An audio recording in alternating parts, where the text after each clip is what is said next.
Coming up on today's episode of Real Talk Rentals, we're going to walk you through the self-management process. What do you need to know and what do you need to have ready if you're going to self-manage your property? Welcome back to Real Talk Rentals, a podcast brought to you by OnQ Property Management. We're here to give you a behind-the-curtain look at everything that goes into property management. I'm Ben, I'm your host, and with me, as always, my co-host, Mr. Eric Dixon, the go-to expert in all things property management. And we're going to really test that knowledge today because anybody who's listened to the podcast before knows Eric has told some horror stories, trials and tribulations of self-management. So that's what we're going to talk about today is what you got to do it correctly.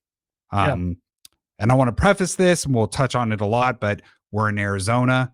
The laws are different wherever you are. So, that's my one tip is make sure you look up the laws and regulations for your state. Yeah. We'll try and keep this general enough to where it applies to all states. But, hopefully if you're in Arizona, you're considering us to manage it. But the truth is that a lot of people, regardless of area, whether you're in Arizona or elsewhere, are going to consider self-management. So we're kind of wanted to provide a guide.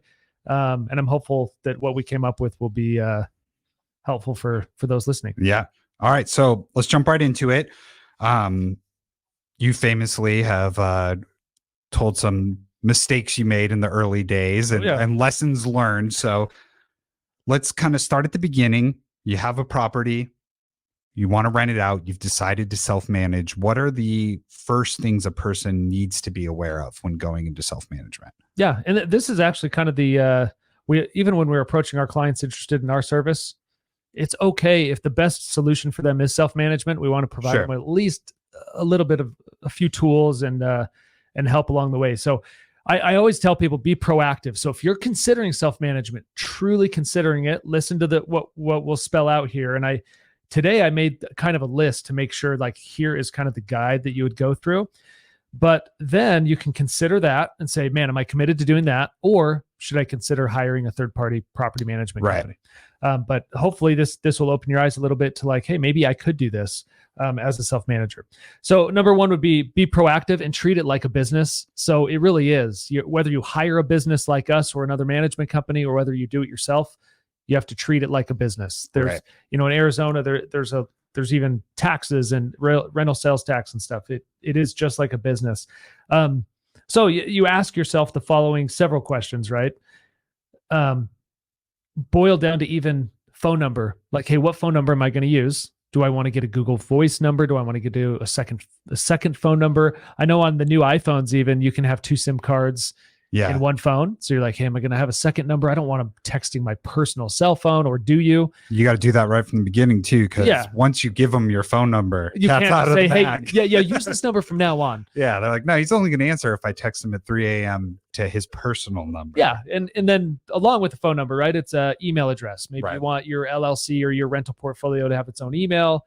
And if you're going to go to the extremes of getting another phone number, another email address, you got to get a PO box. Right. You don't want them knowing your home address, and so the tenants and so forth. So PO box for that, or just get at the UPS or FedEx store, they have the PO boxes there.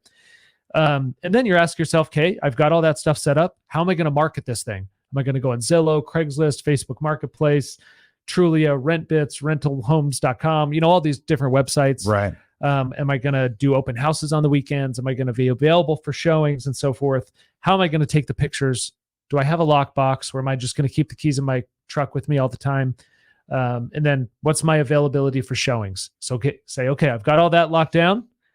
Then say I find somebody interested. How am I going to process their background check, their credit check? How am I going to know if they're sex offenders or not, have a criminal history?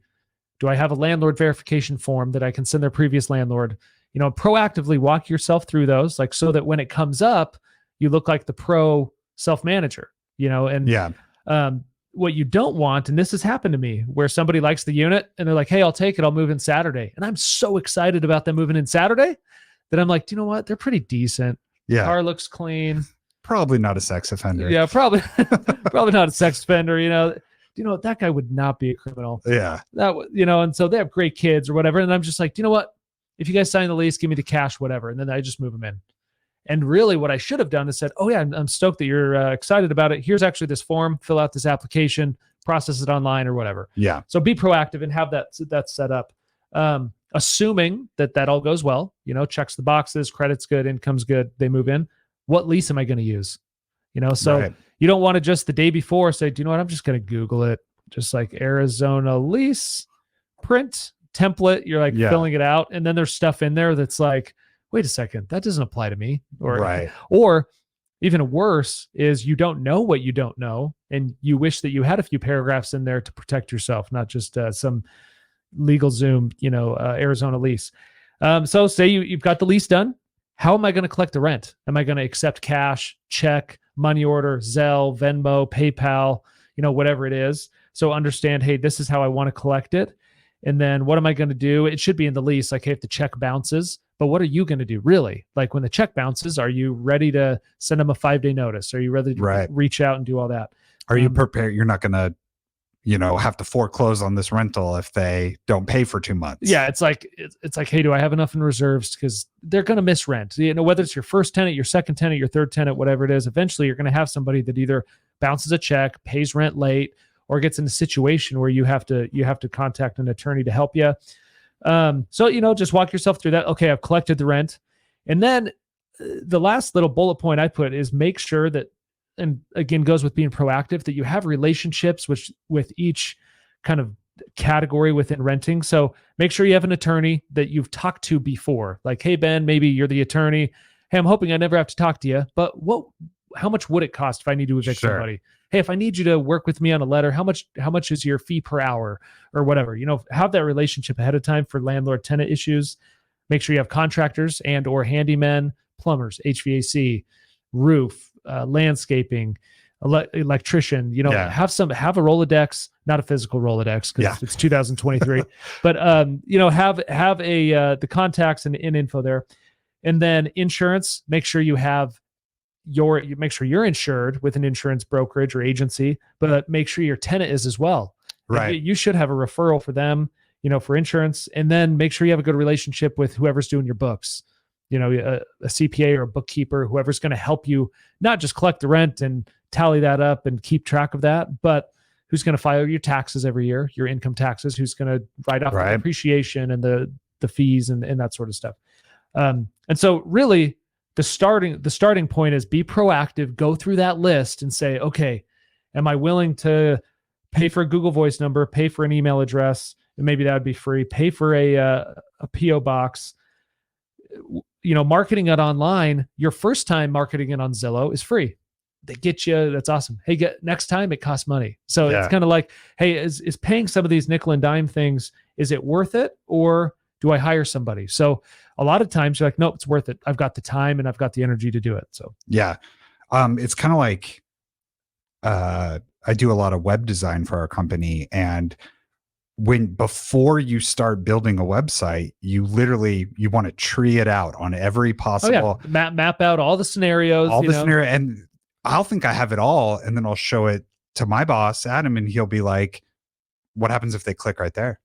I'm like, well, they won't click right there. He's like, somebody will click right there. What happens if they click right there? The lost 404 page. Yeah, exactly. I mean, you have to think really think of all those scenarios, map it out and say like, hopefully they don't skip out on rent, but what if they do? Well, I think that large portion of the population, they're great, that they're rent, they're awesome tenants. Yeah. They're self-managers that are awesome. And they're like, dude, this is a cakewalk, right?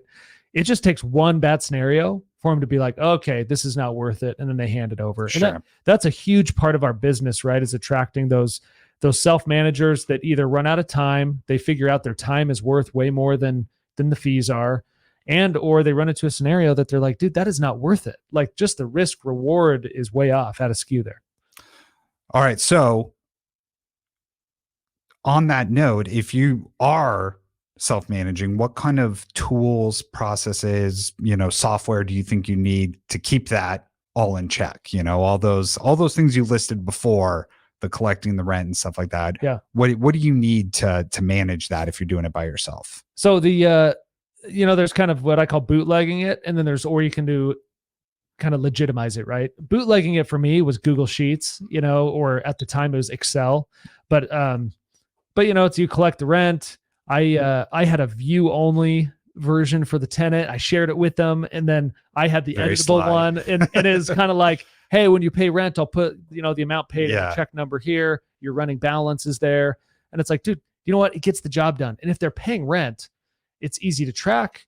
It shows their check number or their, hey, Venmo cleared this date or whatever, and then it shows you too.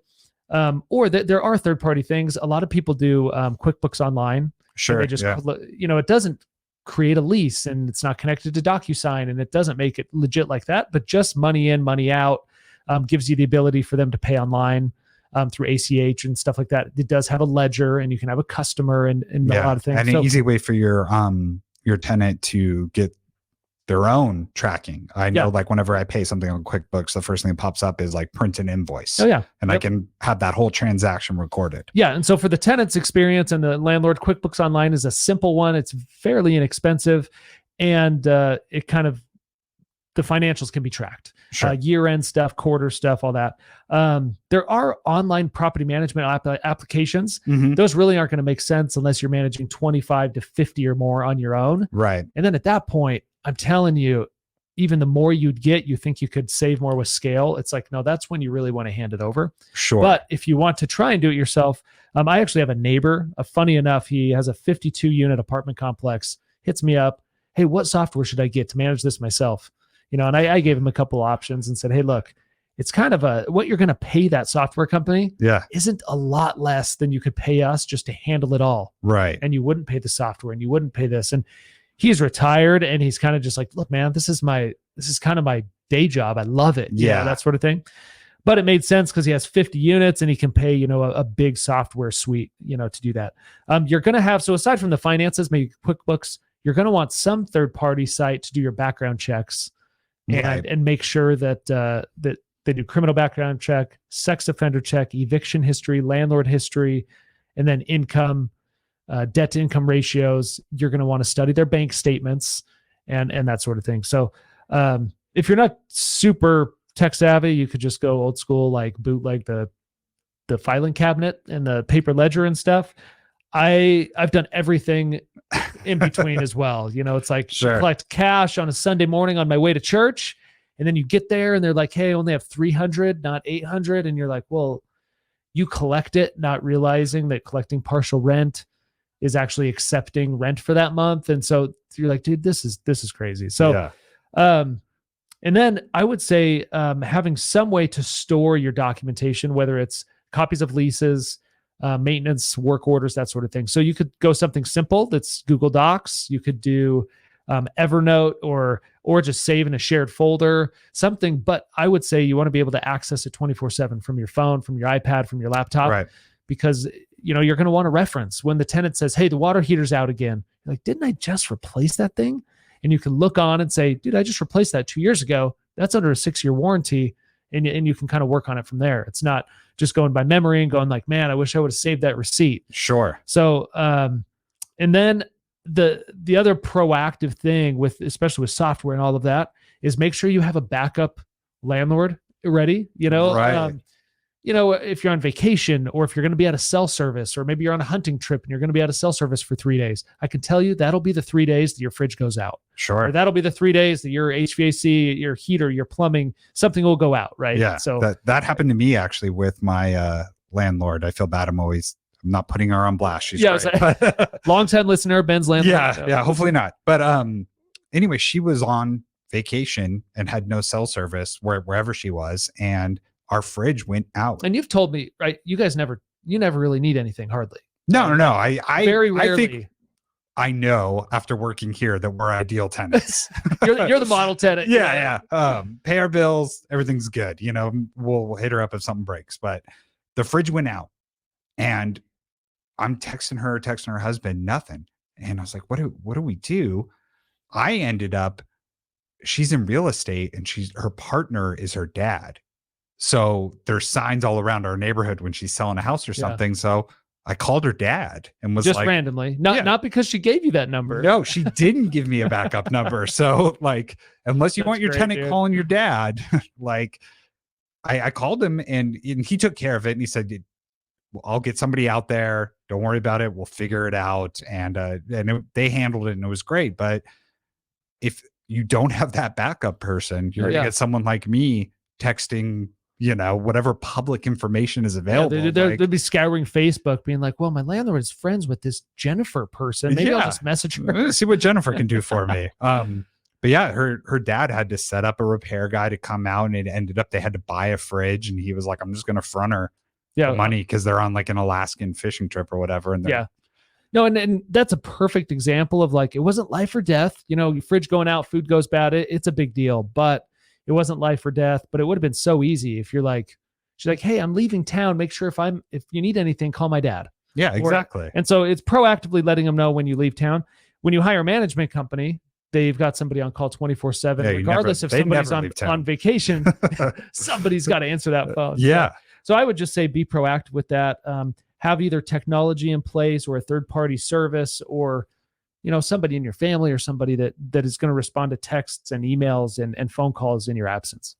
Okay. So on that note, that's a perfect segue into the next question is, how do you keep a professional relationship when you are also the property manager? You're going to be the face they know with the home. How do you keep that relationship professional? Like I said, I'm a perfect tenant, so my landlord doesn't have to worry, but I know where she lives. Yeah. Like I got to imagine that's not an ideal situation. Yeah. And I've gotten stuck in the middle of that even myself personally, where it's just like, hey, I'm wearing two hats. I'm the landlord and the property manager, and they are two separate hats, because as the property owner, you feel it's more emotional. You want them to take care of the house. They want you to do stuff for them. There's a trust. With the property manager, there still is those things, but it's more of a business relationship where it's like, hey, look, me as the property manager, my job is to uphold the lease. Then I'm going to go to the owner and say, hey, these are your options. I'm going to go to the tenant, say, these are your options. But when it's the same person, it can oftentimes be a little gray. And you're like, oh man, I want to help you, man. But look, the lease is this, and we have to go down this route. So it is hard. At the end of the day, I love being in property management because it provides housing, and the most essential, one of our biggest needs in life. If we knock it out of the park, we can provide that for them. Sure. And as a self-managing landlord, you can do that too. It's very fulfilling. Yes. And along the way, you can make some money while you're doing it, but you can make money and have a great investment while still being a rock star landlord. Right. And without them knowing your personal address and phone number. No. And then, I mentioned it right at the beginning a little bit too, but one thing I did skip over, if you want to take the personal side out of it, they can know your name is Ben. Yeah. But to not have your personal address on the documents and stuff, you could have that PO box. You could have it in an LLC. So the lease is actually between, Ben LLC and the tenant, not, you personally and the tenant. Right. There is some barrier with just with the LLC. We talked about Google Voice or some sort of voice over IP texting service or phone number. I would consider another email address. I mean, it matters too. If we're talking to you and you have one property, that's awesome. That's not insignificant. Yeah. But it may be overkill to go way, new phone number, new email, new PO box, new everything for one. Yeah. But certainly if you're building a rental portfolio, it is legitimately another business. Like you need to make sure it should have a business address. Sure. It shouldn't be your home. It should have a business entity. It shouldn't be your personal name. You should have a tax ID. You should have everything separate so that if something does happen, heaven forbid, something crazy happens, they can't go after you personally. Right. You want to kind of separate it's coming to my church and state. That doesn't make sense, but it's you want to keep your business with your tenants and your business with your home separate. Sure. Okay. So last question here. You've had some great stories in the past about, mopping up blood with your mom and all sorts of stuff in self-management. What do you think is the most common mistake? If you were going to tell somebody in self-management, I'm going to give you one piece of advice. Don't do this. What is the most common mistake they make? Dude, it's just self-managing in general. Just in general. It's the biggest mistake you'll ever make. Not hiring professionals. No, but in all seriousness, I would say the biggest mistake in self-managing is the idea that you're saving a lot of money doing it. If you're doing it strictly to save money, I encourage you, go through the list of like, okay, These are the inexpensive things. And I know from experience, because I have a couple different things like Gmail, you can get your own business accounts, $5 a month. Yeah. It's like, okay, that's cheap. I want a voice over IP Google number, might be free, but then I want texting and all this stuff, might be another $5. My PO box is $15 a month, all this stuff. And you're like, okay, it adds up.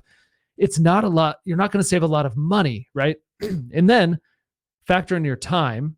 And you got it. I mean, even the simple exercise of what's my hourly rate professionally, and some of us are on salary or hourly rates and all this stuff, but it's like, what is my time worth? Yeah. Whatever. Is it $10 an hour, $20 an hour, $50 an hour, $100 an hour? Dude, if just find out what your time is worth. And then you factor that in and you're like, dude, I'm going to be spending hundreds of dollars a month in time and resources and actual hard cash in managing this rental to save $100 a month or $75 or, whatever the management fee is, or a percentage or wherever it is. So I think the biggest mistake is just immediately deciding I'm going to do self-management for cost. Sure. Now, self-managing, there is a place in the market for it. Absolutely. It's something like 50% or 60% or more of all landlords self-manage. Oh, really? I didn't know. It's a big number, right? But it's dwindling every year. It's going down because people are realizing, I think management used to cost a lot. It was a huge percentage of rent. Sure. And they're like, dude, I can't do this. But now it's like, dude, for pennies on the dollar, just take my problems away. Right. So it's becoming that self-management number is dwindling. But if you find yourself in that box, just understand, is it worth it? Are you doing it because you love it? Then dude, do you. You do you and you love it. But if you're doing it to try and save money, I pretty much guarantee you are not saving money. Yeah. So I would say that's the biggest mistake. Your time is worth more. And I always tell people, it's kind of a running joke, but your time is not tax deductible when it comes to managing your own property. Right. A management fee is. So it's like, and tell that to your spouse or your kids, it's like, I can't tell you. Luckily my kids were young and maybe they didn't notice or see, but I'm like, Hey, Jen, I got to run home or I got to run by and pick up rent. So I'm gone for an hour, going to pick up rent at unit 1, unit 7. I'm running over to this one, picking up rent. I could be playing with my kids. Yeah. I could be, building my relationship. I could be watching the sports game with my buddies. But no, I'm collecting rent to save tens of dollars this month. And while I'm there, I'm collecting cash and I'm doing, all this stuff. And it turns and snowballs into this big thing. I had one more thought was, and it references back to another pod we did about finding out your why. And so it's kind of like, just understand that. And if your why is, I want to be able to retire from my job and self-manage my portfolio, and that's what I want to do, more power to you. Listen to this, and maybe it'll encourage you to go harder and more, be a better self-manager. Sure. But for the general consensus is really going to be, no, my why is I'm buying investment properties to get out of the rat race of life. Yeah. And I want to spend time with my family and my kids and my friends. I don't want to collect rent. And that it's going to help you realize, like, dude, just hire an awesome property manager. Right. Be done with it. But the whole point of today is it is absolutely possible. This should be kind of a mini 20-minute guide of to-dos of be a self-manager. And that will either, you're going to sit there and go, okay, yeah, I can do that. Or, oh, that sounds horrible. Yeah. I'm going to go hire a manager. Yeah, exactly. I'll tell one quick story here before we wrap up. Friend of the pod, Matt, I'm mentioning him every episode now, but we used to work out together at this CrossFit gym in the morning. And my neighbor also worked out there, and he owned like two or three houses in our neighborhood. And Matt's a shark, and Matt's just going, why aren't you signing up with us? Why aren't you signing up with us?